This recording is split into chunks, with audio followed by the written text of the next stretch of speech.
The Russians don't have to do a great deal, and they aren't at the moment. I mean, the vast majority of their forces are preparing for these offensive operations that will be launched whenever the theater commander decides it's the right time.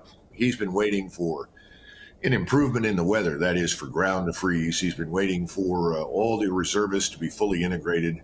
Once he's satisfied that everything's in place, he'll launch, whenever that is. That could come tomorrow morning or it could come in February. We have no way of knowing. But in the meantime, Ukrainians are fighting tenaciously against the Russians in the south, and they're trying to hold on to this place called Bakhmut, which is being built as a logistical hub because of its connectivity to rail lines and transportation assets. And they're losing it, and they're losing thousands of troops in the process. The Russians, meanwhile, are taking very few casualties. The exchange rate between Russia and Ukraine is about 1 to 8 or 1 to 10. So for every 8 or 10 Ukrainian soldiers that are killed, only one Russian soldier is killed. That's not a good exchange.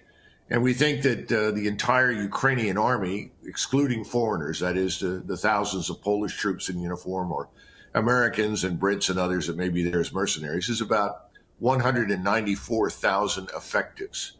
In other words, everybody else is wounded or dead. And the people that they're throwing in to these positions are untrained. They're showing up with 2 or 3 weeks of preparation, if that. Here's a weapon, get on the truck, you're headed forward. And they climb into these trenches, and essentially they wait around to be destroyed. And that's what the Russians are doing. It's a tragic situation. No one in their right mind would do this. And that's why I'm saying these Patriot missiles, I'm beginning to think this is a gesture. This is so sometime in the spring, American and European leaders could say, well, we did all we could. We sent them everything we had, and we just couldn't make it work.